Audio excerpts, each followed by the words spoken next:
Gameplay's playing, blah, blah, blah. Oh, let's have a little look at the rotation. Oh, let's go, baby. Oh, hey, want to look at a different angle? Let's have a look at this angle. Oh, yeah, we're flying. Oh, I'm so excited. All right, so last weekend, North America had the Fall Cup, where we were hoping to see some resolution on the teams making it to the major, but only one team made it to the major through consistent results, and that was Gen.G after coming second in both the first and the second regional. But the question was which other teams would be joining them, and now we're starting to question who that might be, as teams like G2 didn't even make the top 8, FaZe losing in the quarterfinals, and lots of other teams now out of the running to be an easy shoe-in for the major. They're going to have to work really hard in the final regional, the Fall Invitational, to be able to make it, and that will require top 4, top 2 finishes. So G2 now is a big question mark as to whether they're even going to be at the major, as they don't make the top 8 for the first time in a long time. And let's see why that happened. So they got the whole Swiss reverse sweep. You see here 3-0 against 26 Rising, 3-0 against the eventual winners version 1. And then it was at this point that they started to collapse. Now, Furia 3-2, fair enough. Solid result for either side. That could have gone either way. Furia, good team right now. G2,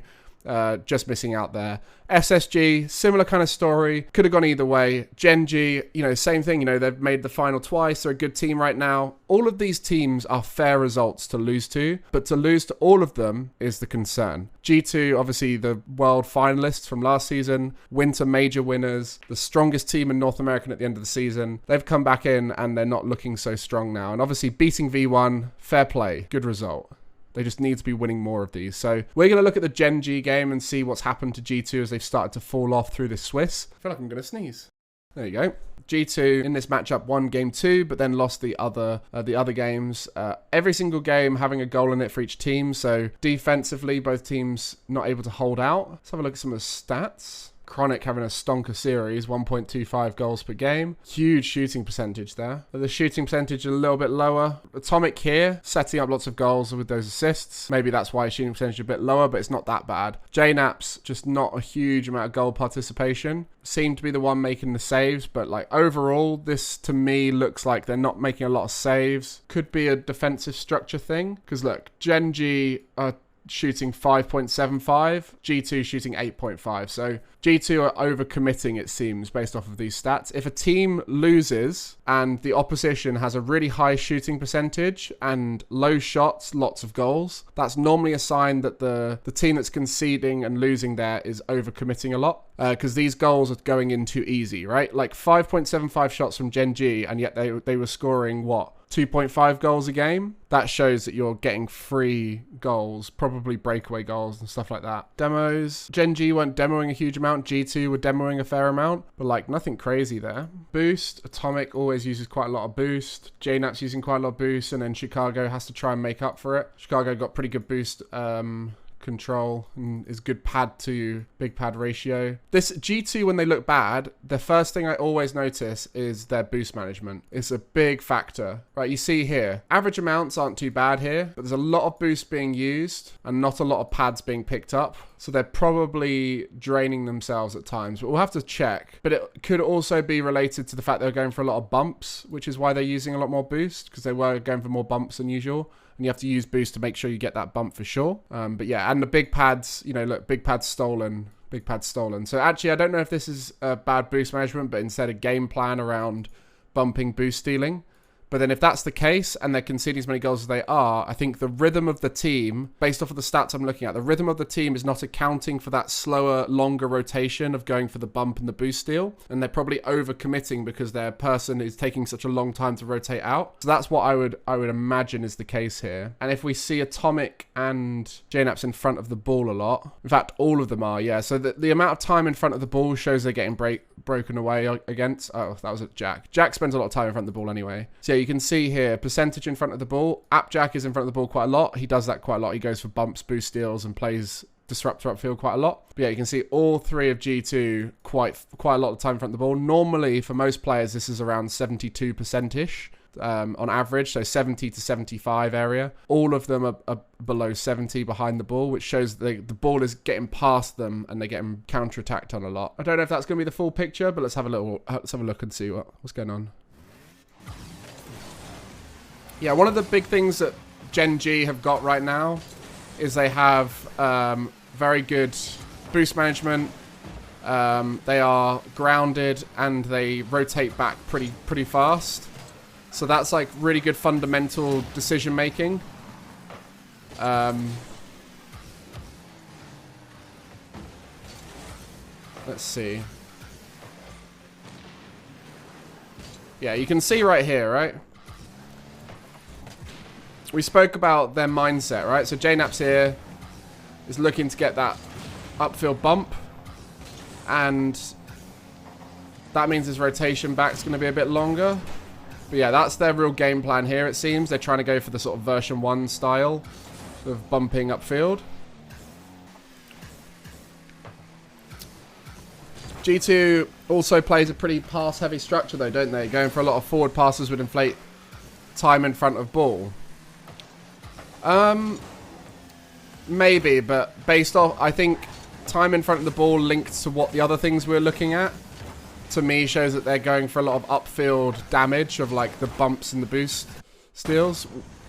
When G2 play well, they rotate back very fast. So for G2, this is not a good look. G2 historically have been one of the best teams at getting back behind the ball. So to see their stats looking that way is a bad sign for them. Also, the main thing was looking at how the goals happened, right?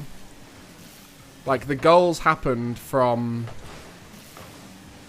high shooting percentages, a lot of time most back, all that kind of stuff. So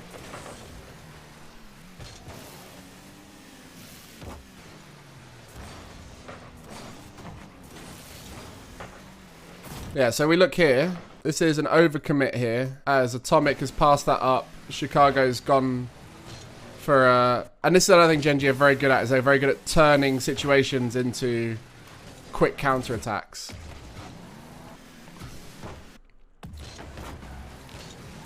So like this is, Atomic has taken himself out of the play here without taking anyone on Gen.G out of the play, and Gen.G are just watching and waiting and ready to punish. And then JNAPS, what's JNAPS up to here?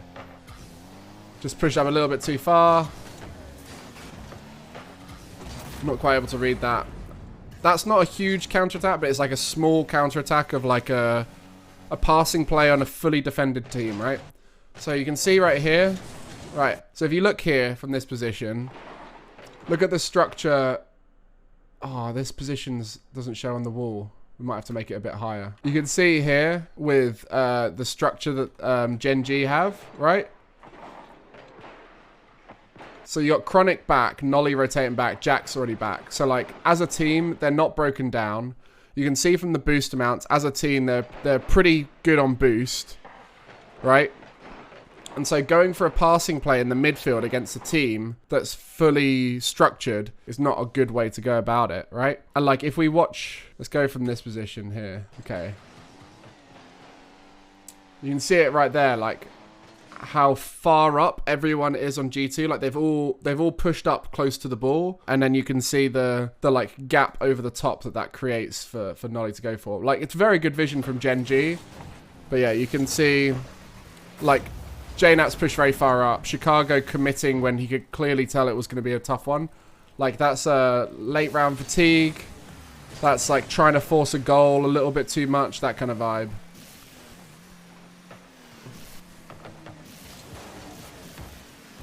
Yeah, they don't seem to be reading stuff very well as well right now, which is just going against them.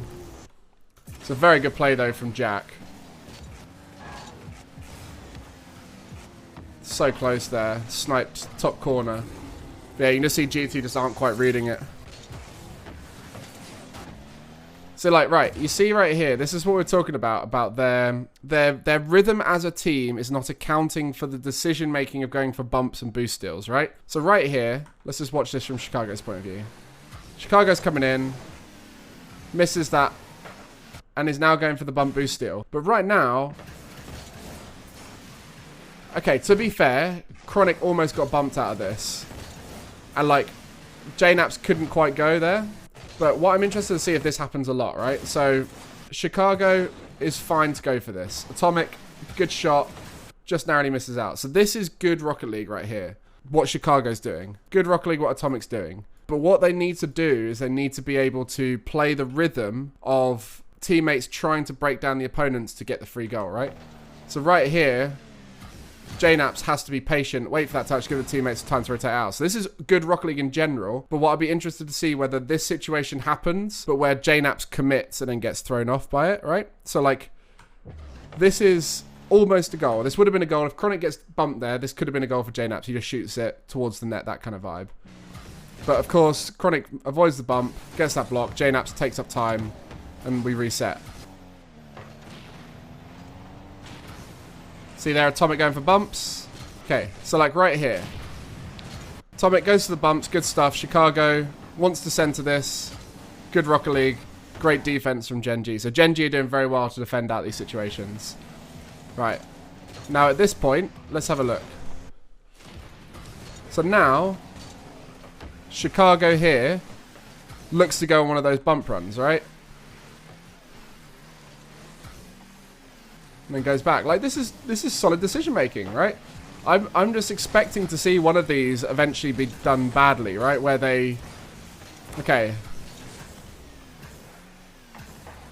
it's not like it's not sustainable to do it every single time. They need to mix it up a little bit more, but like they're doing the right things in terms of trying to break them down. It's just Gen.G's structure is really good, and they're not letting it get through them, you know.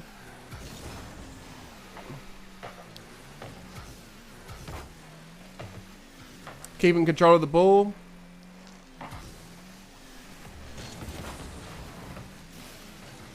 Yeah, fair play. Gen.G are defending this out well. Like, they're solo defending really well. Okay, so right here, let's have a look at... So Atomic right now is going for a bump run, right?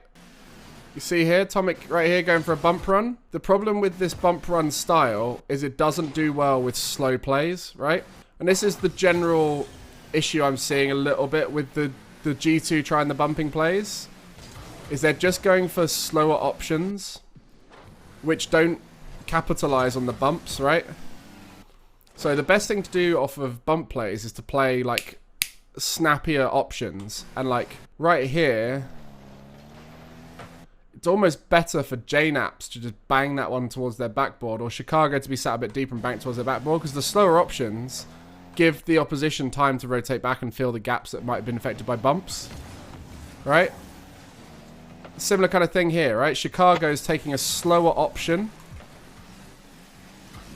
right? And because JNaps right now is going for a bump, the slower option is much riskier, because if you get hard dunked, you're much more likely to get punished for it, right?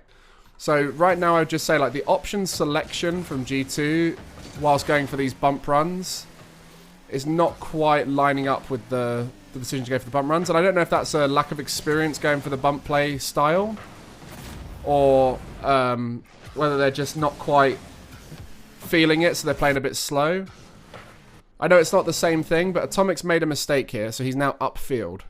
So it's a similar kind of effect on the player who's got the ball as if you had someone going for a bump run. And JNaps chooses to go for a slower option there, which is going to be much more likely to get hard dunks. So when they've got a player in front of them and they're the second player on the ball, they're taking two slower options too often, which is leading them to get hard dunked by Gen.G, who are very good at rush challenging, very good at faking, force challenging, and all that kind of stuff.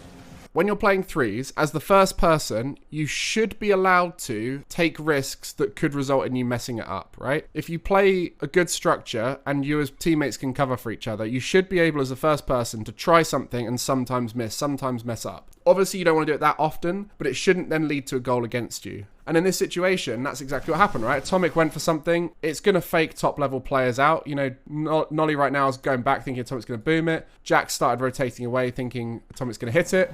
So, like, everyone has backed off and they've given space because Atomic's look like he's going to hit the ball. Then at that point, that's where JNaps has to do something that's a little bit more threatening than taking himself out of the play with a long sort of aerial slow play that can be easily charged down by Chronic, right?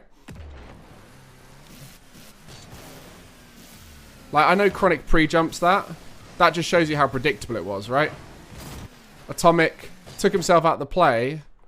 Technically, Chronic is going as the first player in a 3v2 now, because of the way he's... Atomic's touch didn't take anyone out of the play but himself. And so, like, that's why they're getting punished here, is because they need to structure as a 2 behind that first person mistake better. And I think Atomic as the first person needs to make better decisions that take more of your opponents out of the game and less of him out the game, you know?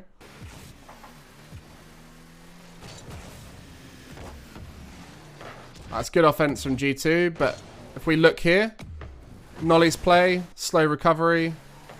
Chronic goes for a solo play, probably looking to find Nolly there. That's why Nolly waited on the backboard. I think what Nolly was doing there was fine, because like at that point, Chronic shouldn't be looking to pass middle. I don't think he even was, right? Chronic was probably looking to boom that. But yeah, Chronic's on low boost. So this is just bad resource management. I think he expects to pick up that 100 there. Little double jump aerial, gives away the ball for free. Bad read. Jack does get there in time, but yeah, now the team's on the recovery with low boost. So yeah, that's just bad resource management from Gen.G.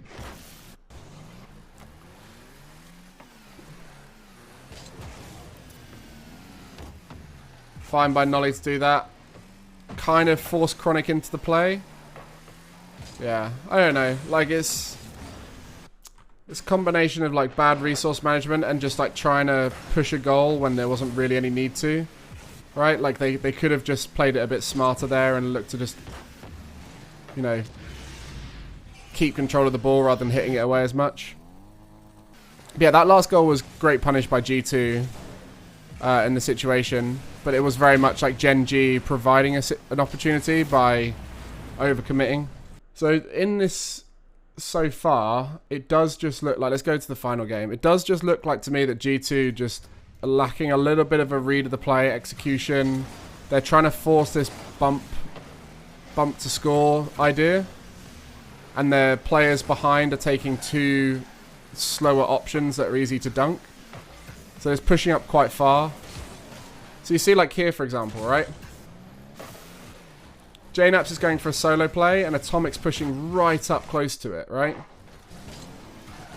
This is way too aggressive positioning for the kind of play that's happening.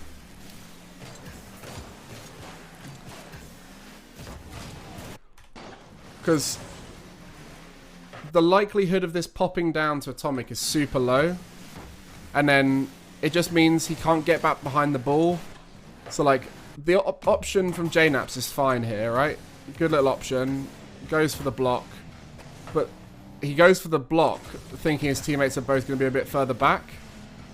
And I just think a bit of patience from G2 when a teammate's solo playing would be a bit better here.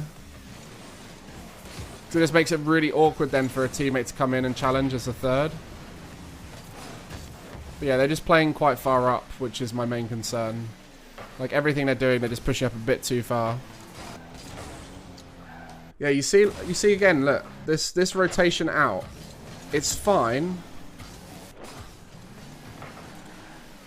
But like, it's just not working with the positioning they're going for. Look, Atomic pushes up so far here. So this is what we referred to as a positional overcommit recently, which is where your second person pushes up so far that even though they haven't gone for the ball, they've technically overcommitted, right? Because then they can't get back in time, right? So this was a bit of a positional overcommit from Atomic. And like, that does not work synergistically very well with the rotation out thing. So let's have a look at this from above. So in this situation here, right? Look at this structure from G2. We've got play on the ball up here. We've then got Atomic, who's in the second person position, who's covering this kind of area here. And we've got Chicago going back to net, right? So Chicago's going to come into net shortly. That's fine. But realistically, if their mindset as a team was for JNAPS after his play to rotate out, maybe get that mid boost, maybe get a bump in the middle and then rotate back this way, there's no room to have an aggressive second person in that. You need to, at that point, be playing more a defensive structure, which is player on ball, person behind covering the other areas, right? Like maybe Chicago would be the one who would cover this area as they're coming back, right? But realistically, you need to be planning for your teammate to lose the ball more often, because the ultimate way to go for the bump run is just to let Chronic get it drive through and do it that way. So right now their rotation isn't working, their structure isn't working synergistically together, right? Because you can see here now, Atomic and Chicago have to race back to try and defend that, which uses up a lot of resources, and then JNAPS only just gets back now. But like, while JNAPS is doing this, it would be so much more favorable for them to have only one player committed on this and then have another player in the rotation, so JNAPS wouldn't have to rush back so much. And this is what V1 do really well. Right, so let's go back in.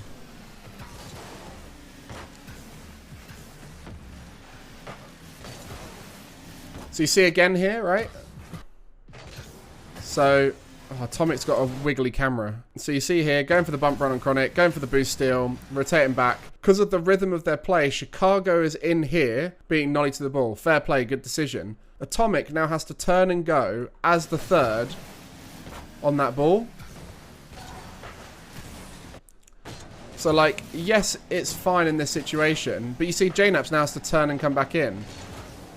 And, like, he's having to make, like, his boost efficiency here has to be so good to be able to safely rotate back in, because they're not giving themselves enough time to rotate out. Because I think JNAPS, after making his play, went for a bump, right? So, like, right now, their rhythm is just not matching the decision to go for bump runs. And, like, the rhythm that they're going at for the ball would be fine if they were getting back quicker. But, like, you can see right now, this is when we looked at the stats, they spent a lot of time in front of the ball, right? You see right here, JNAPS has just got back. Chicago and Atomic are both in front of the ball. So, like, to a certain extent, they got away with the fact that Chronic went for a pinch, because that just gave away the ball. But, like, Jack or Chronic could have taken that out of the wall and started a solo play in the air against players retreating, right? Yeah, like, teams who are thinking, oh, we should bump more, it works well against this team. Like, I'd be interested to know if this was the conversation, right? Like, someone said, we need to bump them a lot, so let's go for those bump runs. You know, like, maybe that's what happened. And then their rhythm was still matching their fast rotation speed style, but yet they have no defensive structure behind it when they're rotating for the bumps. Like right now, look, Chicago's going for these bumps.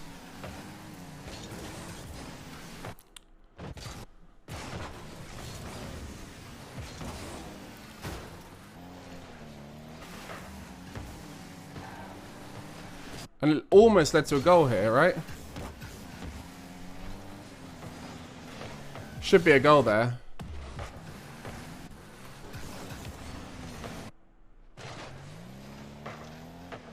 It's very all in though, right?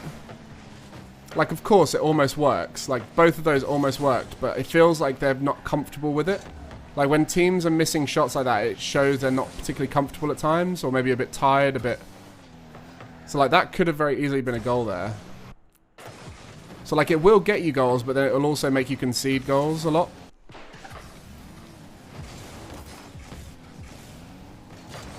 Yeah, so the reason why this would have worked, right, is because Gen.G have overcommitted here. Nolly goes for that block with no boost. Jack is rotating out slowly here. You can see the boost amounts up in the top corner. So this is a Gen.G resource overcommit, whereby they've not got a huge amount of boost left.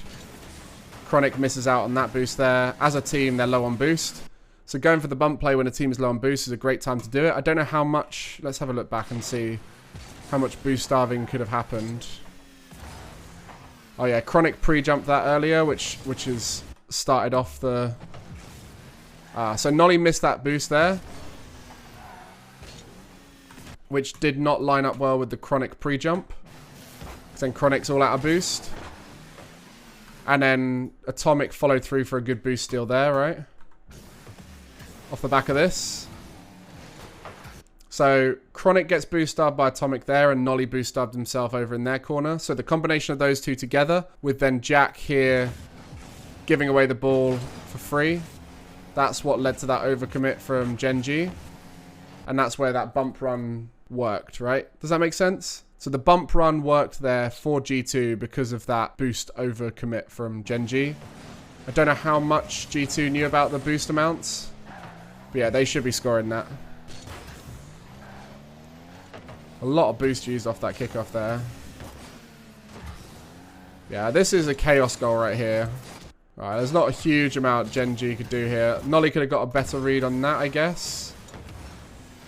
But then, like, that's a tough old read. Chronic's in a rough spot here. Like, yeah, that's just a chaos goal. But fair play. You know, G2 are good with the chaos. It was a great touch from Atomic. Again, though, right? Like, I get it, right? I get what's happened here. But you see here, Chicago's got the bump. JNaps doesn't need to go for that bump run here.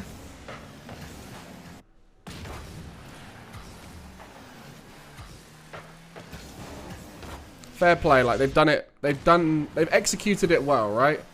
Like they've executed this bump roll well. Honestly, like when JNaps went across here, I just don't see what value he was trying to get from that, right? Like in my mind, he should just go down, get the boost and rotate out. Because they've already got the bump. They're already in the advantage position now. And, like, Jack almost scored because he got that boost. I don't know. Like, I don't know if you guys saw that as well. Like, the first thing I saw when JNaps hit this, I was like, great touch. Now just get the boost and get out, right? That's how I saw this. But, like I said, they're thinking about the bump a lot. So they're trying to get those bumps. Like, this is obviously a good goal. They've executed well, but ultimately, GenG could have defended this and would have scored a goal off the back of it. So it is an overcommit attempt that worked. Right? And like I said, this could have been a counterattack. Right? Atomic passes to third man here. If Jack just reads that all a little bit better, he gets that block. They run away with it. Potential counterattack. So, like, this feels like a last ditch effort, forcing a goal, end of game kind of goal. So like that, looking at that goal, yes, it was a goal, and yes, it's good to have that in your locker, especially late on in a game, to be able to pull those kind of goals off, like they did.